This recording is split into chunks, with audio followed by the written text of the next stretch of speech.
¿Qué tal? ¿Cómo les va? Me da muchísimo gusto saludarles. Gracias por su preferencia y por acompañarnos en estos jueves de Debate 22. Hoy vamos a poner en la mesa de reflexión varios temas, sin duda polémicos, que atraviesan la vida de aquellas personas que han estado en prisión por cometer un delito, a veces de manera ingenua, sin pensarlo, por necesidad, otras ciertamente con absoluta decisión. Y la gran pregunta es si quienes están o han estado en prisión no merecen ser escuchados, escuchadas, entender qué les llevó a cometer ese delito y, de ser el caso, qué van a hacer con su vida cuando salgan de prisión. Eso que algunos llaman reinserción social, hoy vamos a conversarlo de manera muy profunda, sensible, íntima, en primera persona, de la mano de dos personas cuyo camino se encontró justamente en la prisión. Ella es Rosa Julia Leiva, purgaba una condena de más de una década por haber trasladado droga bajo engaños. Hoy es una gran activista y además una funcionaria pública que ayuda a otras personas en situación de cárcel. Él, Jorge Correa Fuentes, conocido como el padre del teatro penitenciario, un gran actor, director, pero sobre todo un extraordinario ser humano quien durante décadas ha trabajado un método reconocido ya por la UNESCO. El teatro penitenciario, con el que ha penetrado la vida íntima de miles de personas en prisión, a veces inocentes, a veces presos de alta peligrosidad.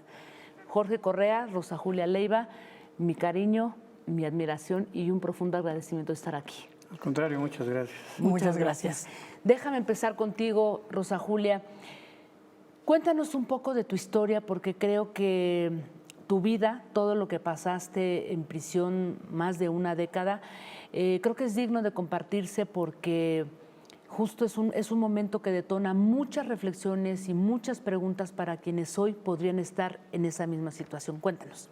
Ay, Jacaranda, primero muchísimas gracias por invitarnos a tu programa. Es como un sueño. Hace muchos años estuve aquí. No sé si recuerdas, en el momento que iba subiendo el estrado a la entrada, recordé cómo estuve en este lugar. 15 años, ¿no? 15 años.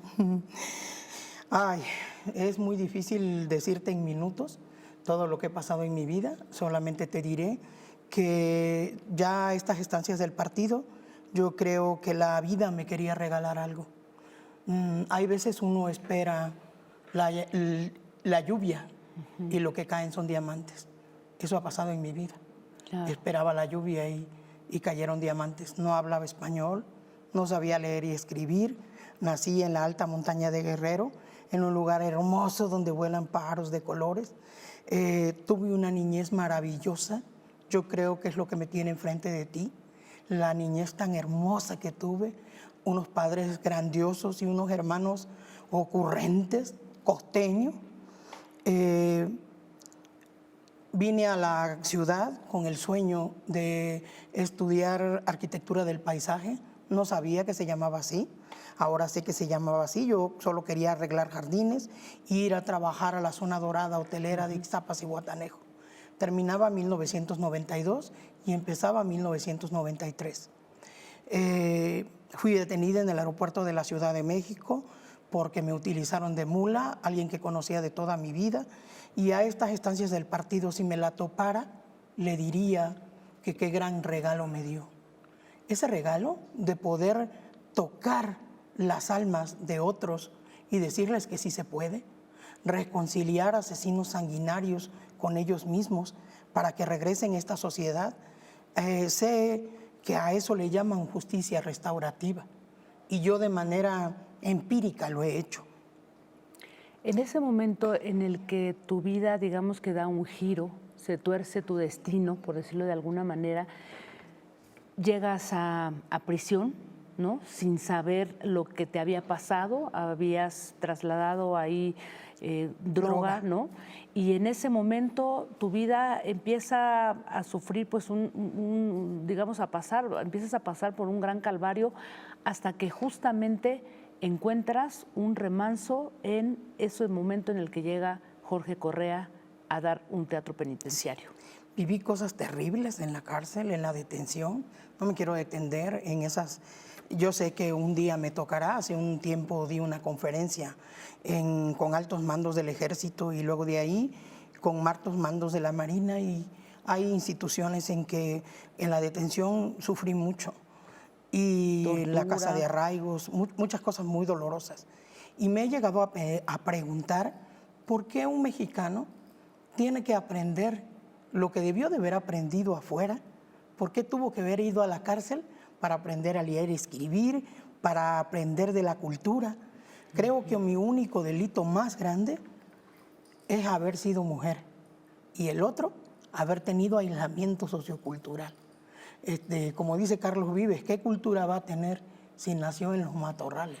Y entonces en los matorrales nací, pero hermoso. Fui bien parida, jacaranda, perdón. Llego a la cárcel y duro 11 años. En esos 11 años estuve casi 13, pero estaba podrida del alma, odiaba, no me había podido perdonar, tenía culpas, mi familia había pasado por un proceso horrible, horrible, sufriendo por mí. Mi pequeña hija se quedó allá con ellos, chiquita, no sabía por qué su madre estaba pasando un proceso. Mi familia le dijo la verdad, le dijo que yo me había equivocado. Y el delito más grande en Guerrero es ser marihuanero, dicen allá, cuando vienes por drogas. Entonces, socialmente, pues era una cosa muy fuerte. De por sí, la cuestión más fuerte que tuve fue haber tenido a Yoloxi sin haberme casado. Yo creo que fue la primera cuestión social fuerte que cometí. De ahí, en la cárcel, me pasaron eventos muy fuertes. Llegué a una celda donde había 25 mujeres. Era Semana Santa. Tardábamos 9 días sin agua. Y lo mismo se iba el excremento que regresaban las ratas por ahí. Traía todo el tiempo una diadema de mosca. Y lo primero que vi cuando llegué a esa celda fue algo muy fuerte. 2 mujeres que se besaban y disfrutaban. Y yo dije, el cura del pueblo no me daba la bendición porque parí una hija y no sé ni de quién. Y resulta que mira, ahora estas se están besando, la tierra nos va a tragar. Y ellas me educaron a mí. Y aprendí que lo que importa del amor es el contenido, no la forma. Y el amor nació y el amor. Y entonces, cuando llegó sí, Jorge Correa, ¿no? Pasa distintas situaciones y un día me llaman al centro escolar. Estaba lavando ajeno y nuestra jefa educativa se llamaba Paz. Estaba muy lejos de sentirla, pero bueno, ella me ordenó y me dijo, tiene que ir al centro escolar, tiene una actividad. Y allá voy para el centro escolar. Recogí mi ropa, la guardé para que no me la robaran. Entonces allá voy para el centro escolar. Y entonces había un grupo de mujeres que ya habían ganado, yo ya había aprendido a leer y escribir, y un grupo de mujeres que ya habíamos ganado premios. Y entonces estaba una chica que era mi compañera y me dice, Goris, a mí me dicen Goris desde siempre, Goris, pues aquí está Santa Claus, dice. Dicen que viene a darnos un taller. ¿Tú crees que una india guarachuda como yo iba a saber qué era el teatro? Yo ni sabía qué era esa cosa. Y me dijeron, pues dice que es Santa Claus y que nos va a dar un taller. Pues ándale, que nos puso 10 mujeres aquí, 10 mujeres enfrente, 10 mujeres vendadas, 10 mujeres sin vendar. Las que estábamos vendadas teníamos que tocar a las otras y adivinar a quién habíamos tocado. Déjame preguntarle a Jorge Correa algo, porque es un momento muy hermoso, muy bonito. Este método que usted implementa, que además es reconocido por la UNESCO, maestro, ha tocado, como dice Rosa Julia, el corazón de muchísima gente, ¿no? ¿Cómo se da ese momento? ¿Cómo llega usted con una mujer como Rosa Julia y como muchas otras, ¿no? Antes de que su vida se cruzara, ¿no? Bueno, es una situación muy especial porque realmente yo voy a lo que voy, a dar mis talleres de teatro, no importa si son mujeres, niños, jóvenes, señores. Mi método se llama STRAP, Sistema Teatral de Readaptación y Asistencia Preventiva. Tiene muchas dinámicas y una de las dinámicas que apliqué con las muchachas, con las señoras en aquel entonces, fue la de un tocamiento, que se reconocieran vendadas y adivinaran quién fue la persona que los tocó. Estoy convencido que ese ejercicio va directamente a a las áreas de todo tipo, ya sean las mentales, las emocionales, las sexuales, y te despiertan y te colocan en tu lugar maravillosamente para conocer el control sobre sí mismas. Y eso fue lo que pasó con Rosa Julia.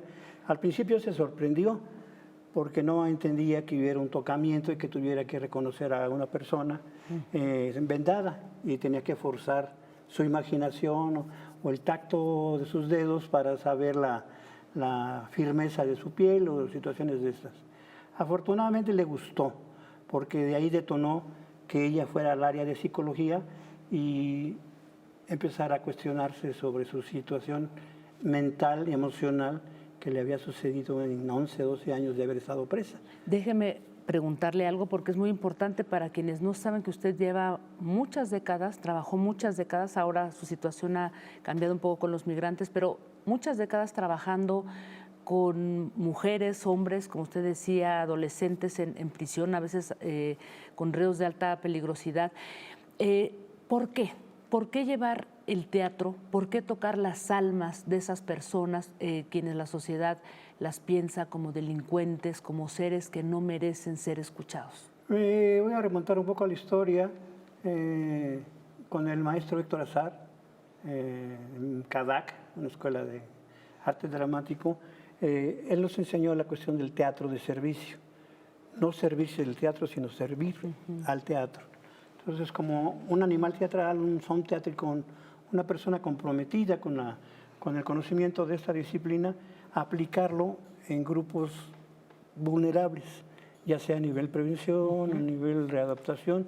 Y por circunstancias del destino, me vi ya frente a las prisiones, gracias al doctor de Tavira, Juan Pablo de Tavira, que fue el que me jaló al medio penitenciario, creando entre los dos lo que se llamó el teatro penitenciario. Esto fue en 1983, que fue una actividad maravillosa. Precisamente se trataba de readaptar, de mostrarle a la sociedad que por medio del arte, por medio del teatro, se puede tocar a las personas y cambiarles el chip para una readaptación, en este caso ahora la llamada reinserción.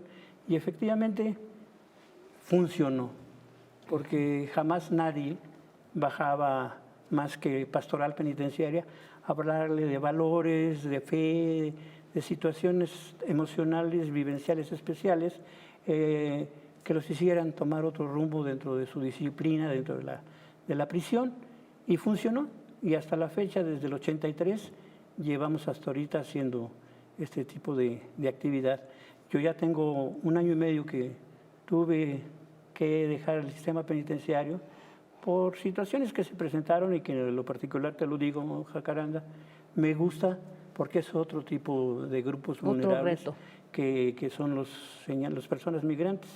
Y la confianza y el conocimiento que tenemos ya como elementos teatrales y como pareja, porque el teatro también nos vino a unir por la misma filosofía de vida, del conocer la derrota humana, de conocer las necesidades que tenemos como seres humanos. La derrota humana. La comunicación, el querer decir cosas y que te escuchen, pues lo podemos hacer por medio del teatro.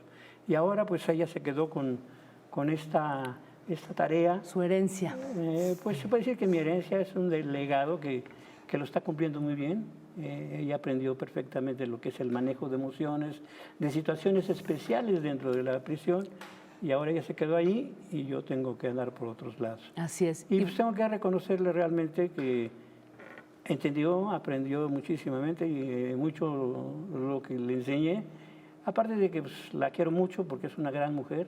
Si algo me llamó la atención dentro de la prisión era la calidad humana y su situación jurídica en la que estaba adentro, ¿no? Claro. Que era una mujer inocente que había sido utilizada para medios negativos, haberla acusado de ser burrera, y pues a mí me daba mucho coraje con la justicia. Entonces, pues ahora que la veo bien metida en la cuestión de teatro, digo, gracias a Dios, que estamos haciendo lo que nos gusta, que aquello que iniciamos jugando y muy forzosamente, que la llevaron y dijeron, llegó Santa Claus, vete a hacer teatro, y sin saber teatro, pues aquí está.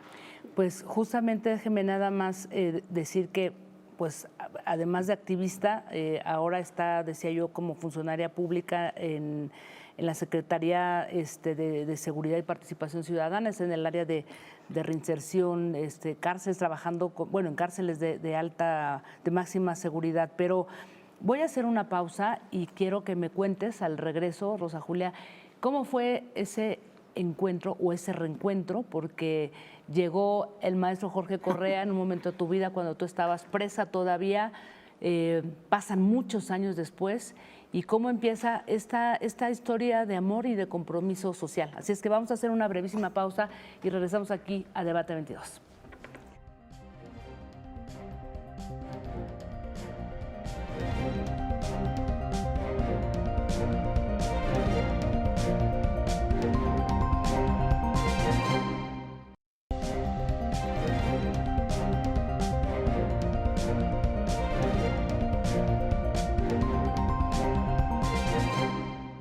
Seguimos aquí en Debate 22. Estamos conversando con Rosa Julia Leiva, quien es activista, experta en reinserción social, hijo del maestro Jorge Correa Fuentes, quien es padre del teatro penitenciario. Rosa Julia, te decía antes de ir a esta breve pausa, ¿cómo inicia? ¿En qué momento se teje esta historia, decía yo, de amor y de compromiso social entre tú y Jorge?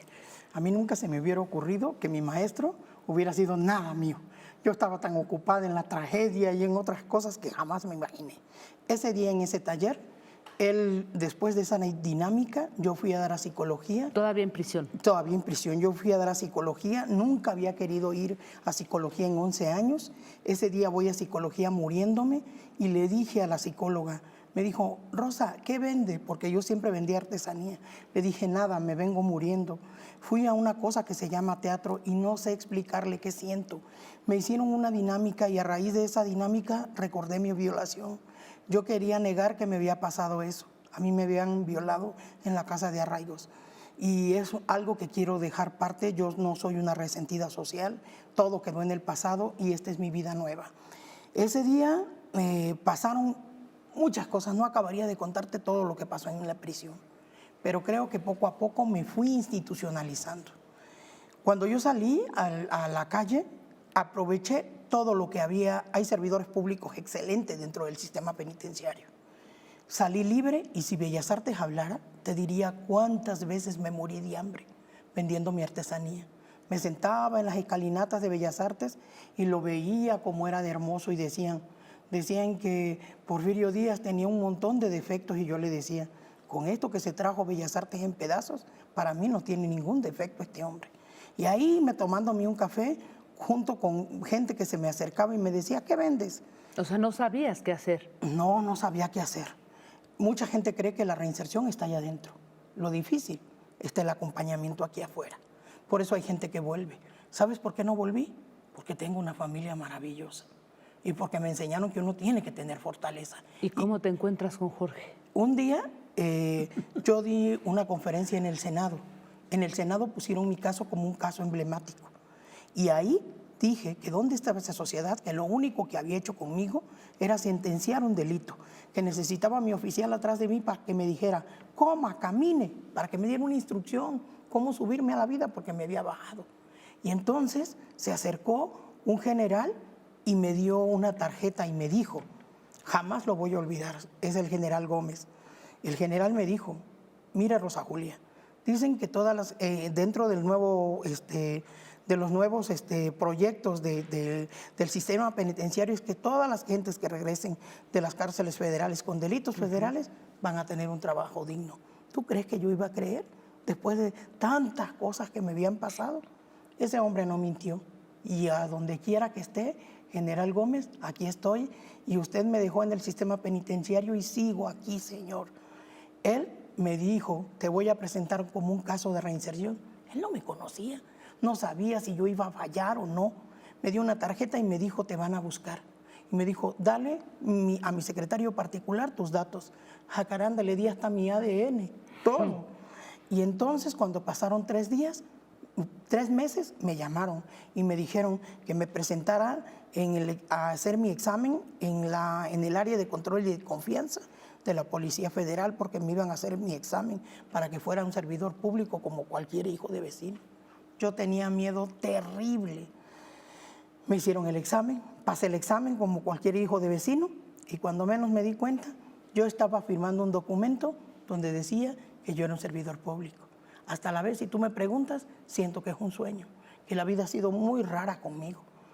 Llegué a un área donde sigo aún y en esa área era donde llegaban los carteles, donde yo leía todos esos carteles y me metía, que el concurso de cuento, el cual me saqué el primer lugar, que el concurso de pintura, en todos los concursos me metía.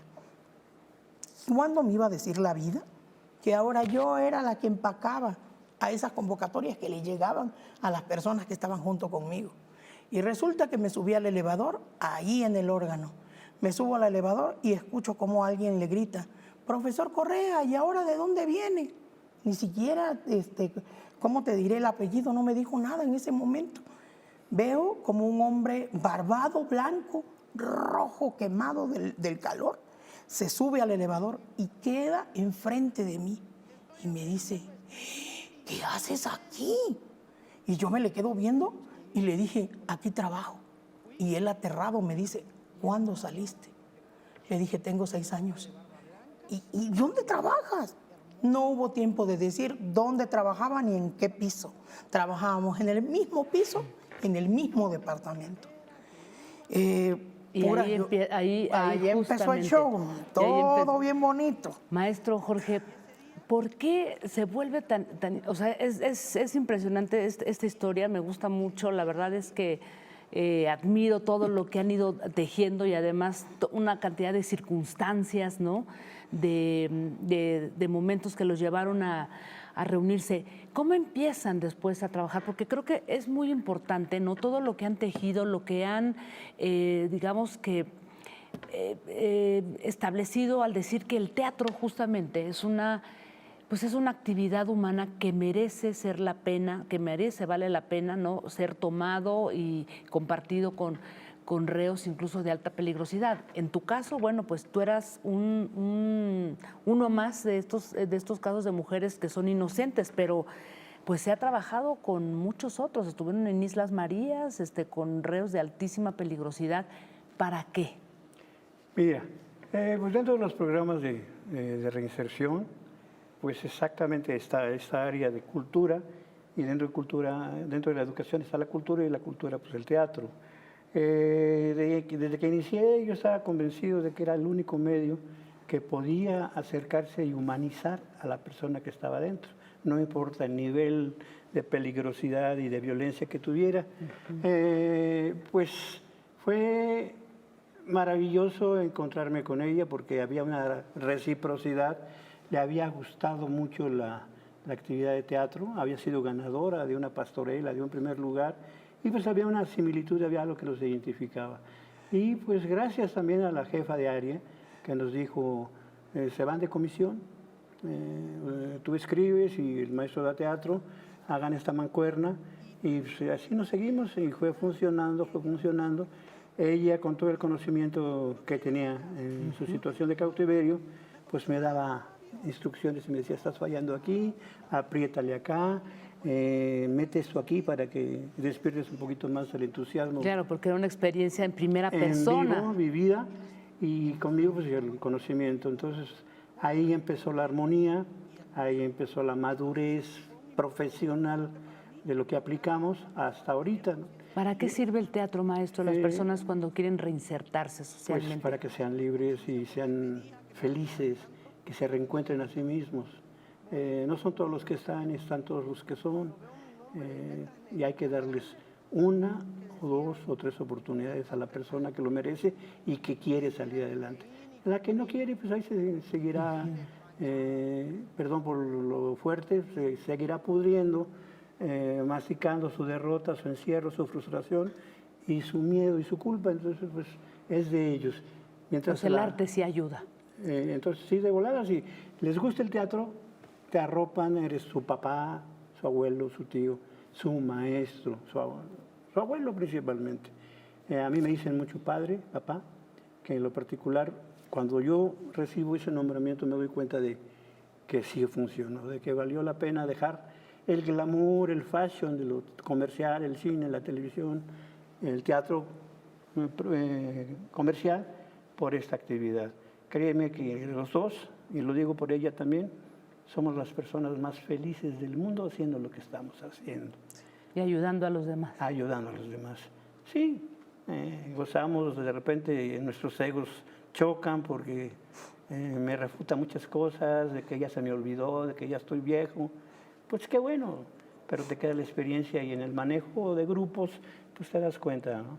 La cosa es que ella se va a quedar con el paquetote o paquetito, como sea, pero lo está haciendo muy bien.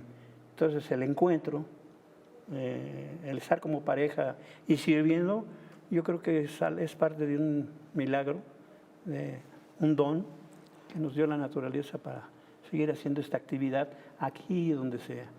Yo tuve que dejar el sistema penitenciario, pero hay un gran legado de su parte, sin duda. Pues tratamos de dejarlo y hacerlo y que continúe. Yo quiero agradecerles profundamente, como lo dije al principio, con gran cariño y con gran admiración por todo lo que han hecho, todos los años que han caminado juntos, por esa ayuda, ¿no?, también a los demás, y creo que sin duda el trabajo que hacen para la reinserción social es muy importante, ¿no? Y bueno, y qué decir de esta gran historia de amor, muy inspiradora. Yo creo que hace falta también inspirar, ¿no? Como decías tú en algún momento, más allá de victimizarse, más allá de las derrotas, creo que inspirar es parte de lo que nos toca hacer en estos tiempos, ¿no? Sí, no hay tiempo para ellos. Nosotros somos leña, como dicen los internos. Así es. Pues muchísimas gracias, Rosa Julia Leiva, querida.